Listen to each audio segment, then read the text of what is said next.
Lifestyle diseases is one of the most common diseases that has been encountered nowadays, and one among them is diabetes mellitus. As we all know, diabetes mellitus is one of the disease in the metabolic syndromes, which also consist of hypertension and hyperlipidemia. So today our topic for discussion will be diabetes mellitus, and in detail we will be discussing about various associated in brief about diabetes mellitus. So coming to introduction, as we all know, diabetes mellitus is actually a clinically and a genetically heterogeneous metabolic disease, and it is usually characterized by hyperglycemia. Hyperglycemia is nothing but increased or elevated blood glucose levels, and also there will be dysregulation of carbohydrate, protein and lipid metabolism in association. Usually it is because of any relative or absolute insufficiency of insulin secretion. That is, as we all know, insulin is the hormone that is actually responsible for the glucose metabolism within the body. Whenever there is any absolute insufficiency or relative insufficiency of this insulin, or it can be because of the resistance of the cells for this insulin, can lead to hyperglycemic condition, which is nothing but diabetes mellitus. So how do we actually classify diabetes mellitus? It is being grossly classified into primary diabetes mellitus or gestational diabetes or diabetes mellitus because of any specific types, because of any other reasons. Coming to primary conditions, it is mainly divided into insulin dependent and non-insulin dependent diabetes mellitus. Insulin dependent diabetes mellitus is type 1 diabetes, and non-insulin dependent is type 2 diabetes mellitus. Insulin non-insulin dependent is most commonly encountered. About 95% of population who has been encountered with diabetes would be non-insulin dependent and usually seen in adult age group people. Coming to another one is gestational diabetes. Gestational diabetes is usually seen in pregnant women, where diabetes has been for the first time it has been diagnosed in pregnancy. Usually this diabetes, gestational diabetes, will resolve after parturition, few months or after parturition, and patients usually come back to normal conditions. So this is called as gestational diabetes. Coming to other specific types of diabetes mellitus, they include pancreatic disease. In case of there is any pancreatic disease where insulin is not produced properly, then there can be it can lead to increased blood glucose levels. Excess endogenous production of hormonal antagonists to insulin.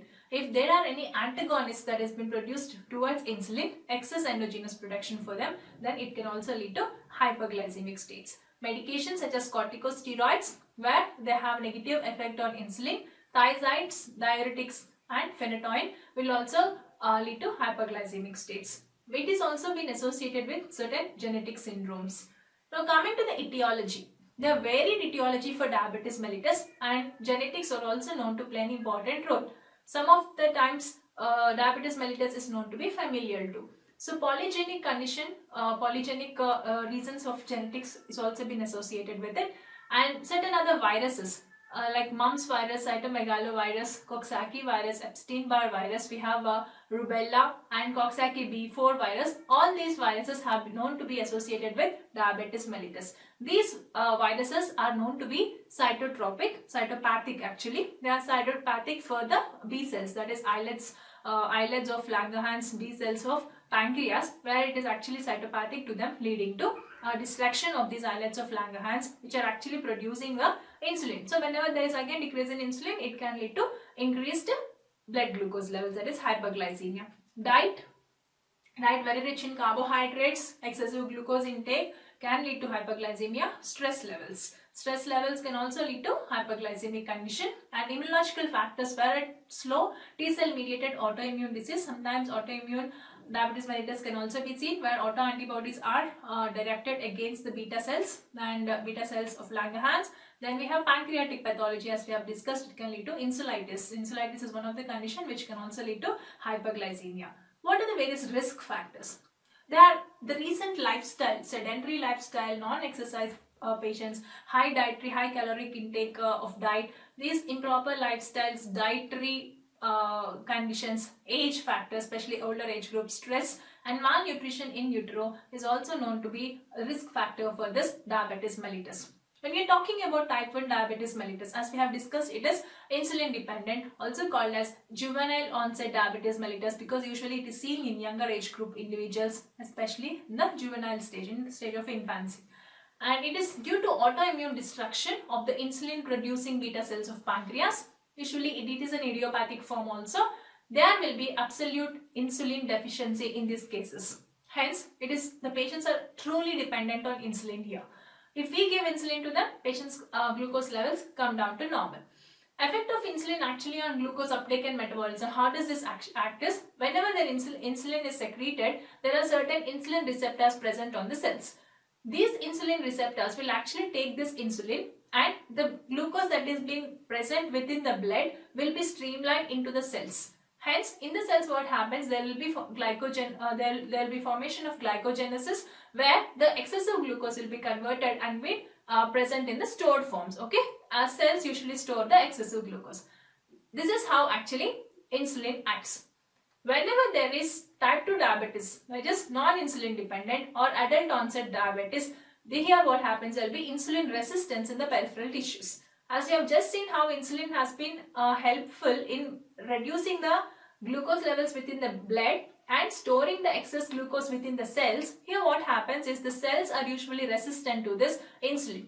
The insulin receptors which are present on the cell surfaces will not properly act to this insulin.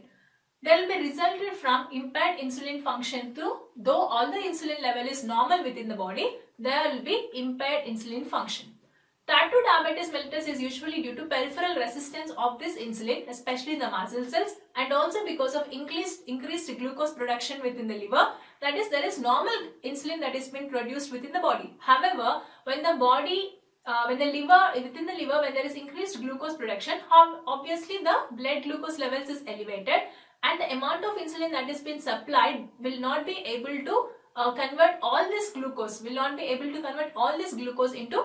the normal levels. So in this case what happens, there will again lead to type 2 diabetes mellitus. Insulin secretory defect of the cells also can lead to type 2 diabetes mellitus.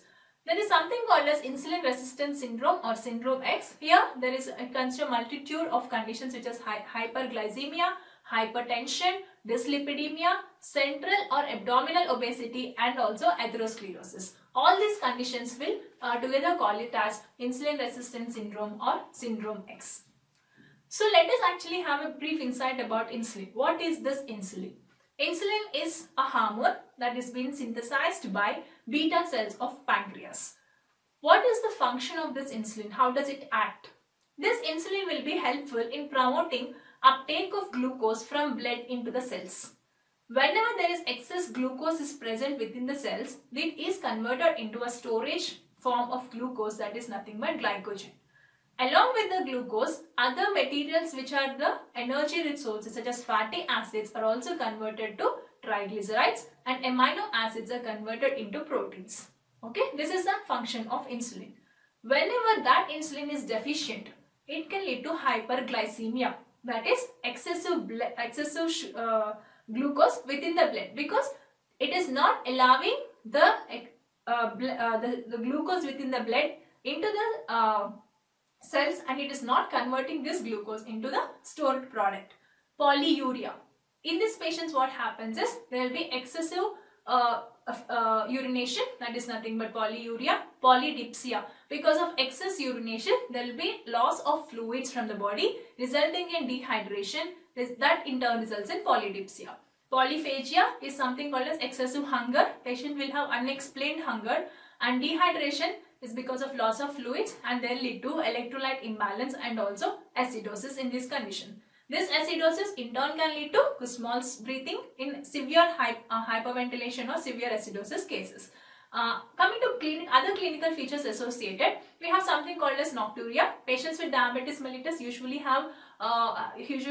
urinate more frequently during night times. It is called as nocturia. Along with it, they have increased susceptibility to infections.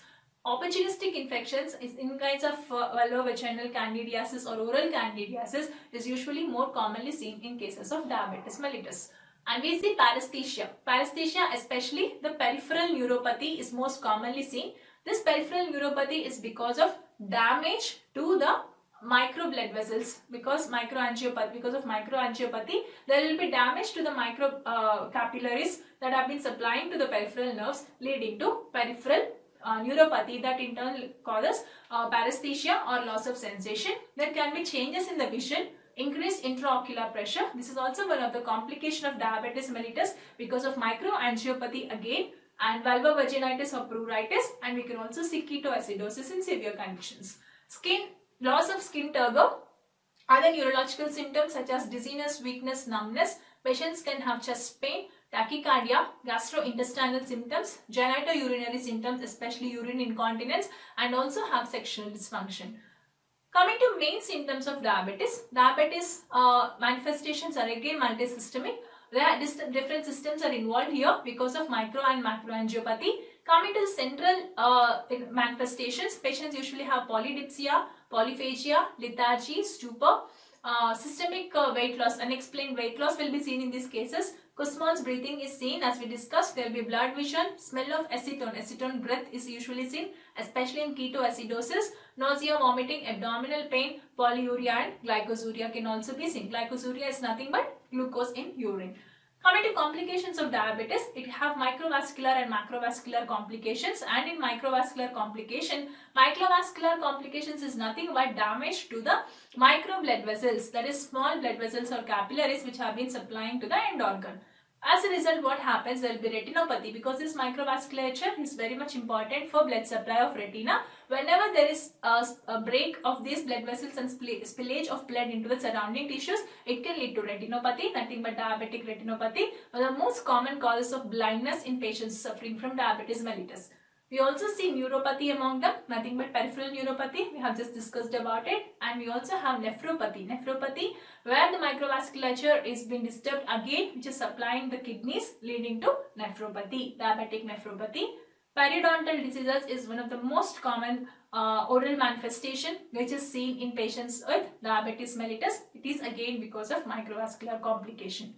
Here we can see, this video we can see diabetic retinopathy. Here what happens, it is actually caused one of the leading cause of blindness. Here we can actually see changes within the blood vessels of retina. Here the retina is actually a light sensitive tissue. The healthy retina, as we know, is very much important for good vision. This retina is supplied by blood vessels. In diabetic retinopathy, what happened? The blood vessels of retina will actually bulge and they leak fluid into the surrounding tissues. In other people with diabetes, there will be abnormal new blood vessels which have been formed there. So, and first what happens in diabetic retinopathy? There will be this spillage of blood within this inner side layers, leading to blurred vision, and on long standing it can lead to blindness again. Now this is a picture showing diabetic neuropathy and the most common areas which have been involved in case of peripheral neuropathy. And diabetic nephropathy, as we discussed, there will be damage to the blood vessels that have been supplied to the glomerulus. And coming to macrovascular complications. In macrovascular complications, what happens, the most common thing is formation of atheroma or plaques, which is nothing but atherosclerosis, which in turn can lead to stroke or heart attack.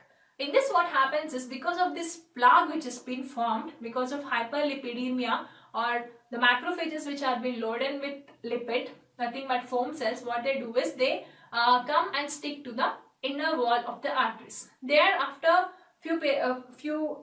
after some time, what happens is these foam cells will get apoptized and they actually release the lipid which is present within that. This lipid will again stick to the arterial wall inner side, and this forms a plaque. Whenever there is a formation of plaque there, the lumen which is present for the normal blood vessel lumen will be constricted. Whenever there is constriction of this blood vessel from this size to this size, what happens? There will be decreased lumen width, and hence blood has to flow with more amount of pressure.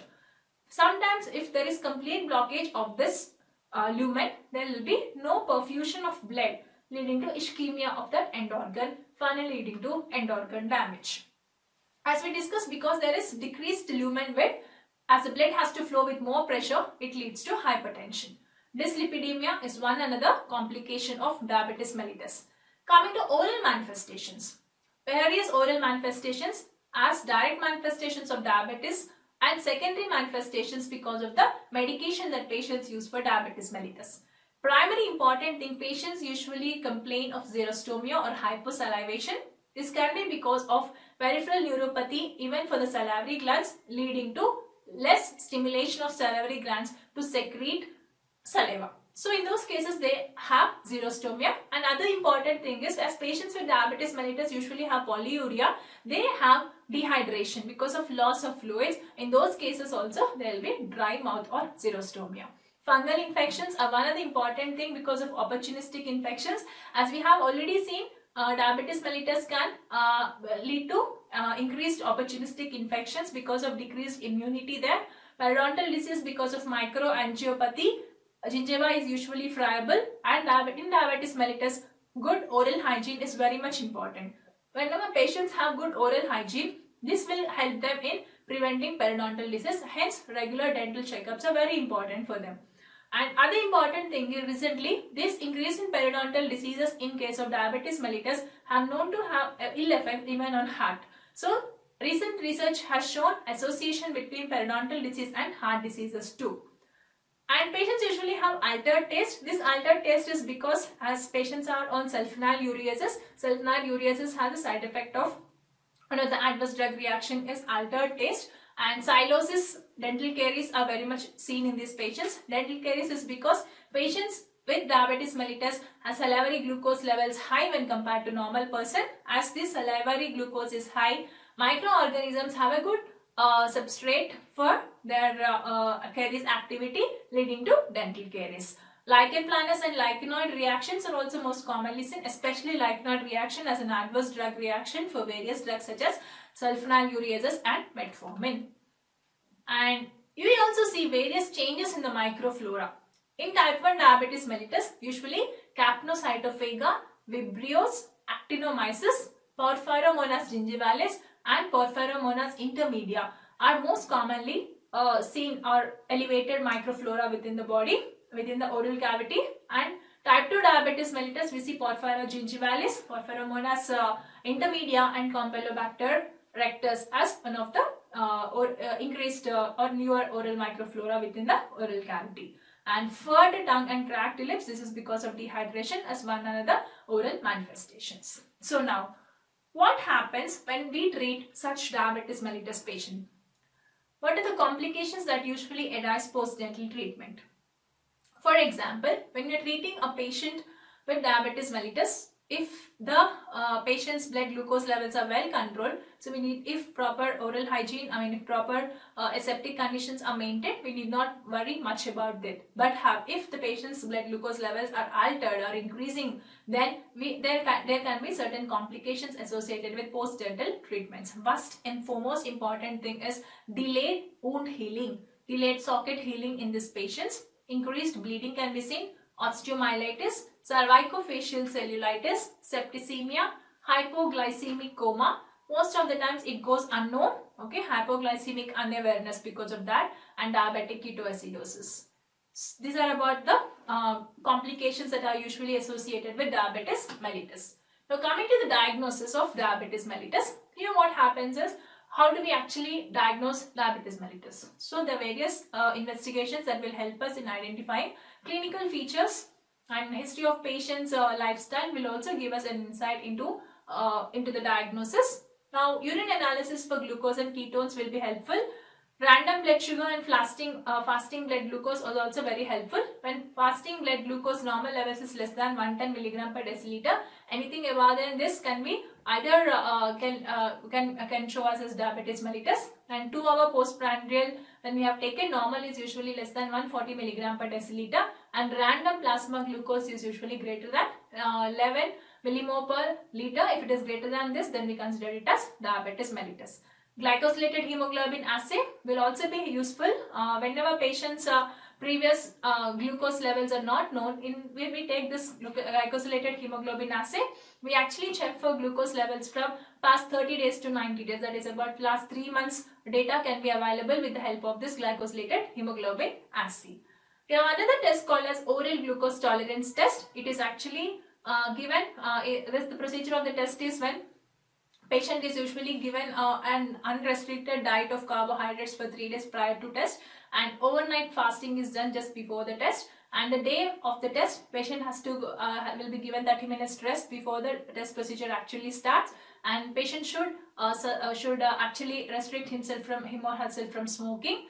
In this procedure, what we actually give 75 grams of glucose is loaded, and plasma glucose is checked for every 0th hour, that is at the start of the test, and at half an hour interval for about 2 hours. Okay, this will help us in understanding how much this hyperglycemic levels within the patient. Now coming to the management, first and foremost thing is dietary and lifestyle management. This change in the lifestyle will actually help in keeping diabetes mellitus in control. For example, in coming to dietary, patient is asked to restrict high carbohydrate diets there. And lifestyle management, patient's lifestyle management like adopting new lifestyle or good lifestyle where exercise to the body is very much important. Avoid sedentary lifestyle. This is very much important in keeping diabetes mellitus in control. Now coming to oral hypoglycemics, in oral hypoglycemics can be broadly divided into sulfonyl urases and biguanates. In sulfonyl urases, chloropropamide, tolbutamide, tolazamide, lipizide and gliclazide are useful. And biguanates, metformin is one of the important drugs in biguanates. These oral hypoglycemics are very much useful, especially in patients with non-insulin dependent diabetes mellitus. Coming to insulin therapy. Insulin therapy is drug of choice for both insulin dependent diabetes mellitus and non-insulin dependent diabetes mellitus. And insulin dependent diabetes mellitus, this is the only drug of choice. I mean, this is very important for those people. And this insulin is again of can be grossly divided into long acting, short acting, intermediate acting and rapid acting. We have various type of insulin delivery systems like insulin pens are available. We have insulin patches which have been available, and among the longest acting insulin, ultra lente, also called as peakless insulin, is more used commonly, and intermediate acting lente and neutral protamine HDON, and lispro insulin is a rapid acting insulin here. And emerging medicine, that is the recent research, have shown transplantation of whole pancreas or pancreatic islet cells, especially in type 1 diabetes mellitus, and this type of therapy is still in research. Glucagon-like peptide 1, a potent insulin secretagogue for type 2 diabetes mellitus, is under research, and inhaled insulin and insulin analogs are also being in research now. How do we actually manage patients with diabetes mellitus who are undergoing a dental treatment? Always give morning appointments to them, and short and stress-free dental procedures are important. If a patient is coming for checkup or for treatment, ask the patient to have the regular meals, and also ask the patient to take their oral hypoglycemic drug or whatever hypoglycemic drug they are using. Test blood sugar levels before starting the procedure, and also along with it blood pressure. If patient is anxious, try to counsel the patient and alleviate the anxiety. If needed, give pre-medication. In some cases, if patient's oral hygiene is very poor and we suspect very delayed wound healing, or we suspect any opportunistic infections, then always it is better to have an antibiotic prophylaxis in these cases. When we are treating this patient, sometimes what happens is patients can land up into hypoglycemia. For example, it can be because patients have not taken the enough adequate meal they actually take before coming to a dental procedure. In those cases, they may lead into hypoglycemia. So it is very much important to identify those signs of hypoglycemia. Patients usually will have irritability, they sweat, they have sweating, they have tremors. Identify those signs of hypoglycemia. If at all it is hyperglycemia, also try and treat it as a hypoglycemic condition. In this case, administer glucose, oral, IM or IV. If at all, if it is hyperglycemia also, don't worry, this little amount of glucose will not do any harm to them. But if it is hypoglycemia, do not hesitate in giving oral or IM or IV glucose for those patients. In these patients, we have salivary gland dysfunction also, where advised to maintain adequate oral hydration, ask the patient to avoid caffeine and alcohol also. So this is about diabetes mellitus. We have seen how the classification and various clinical manifestations, and how do we actually have to maintain, or how do we actually manage a patient with diabetes mellitus.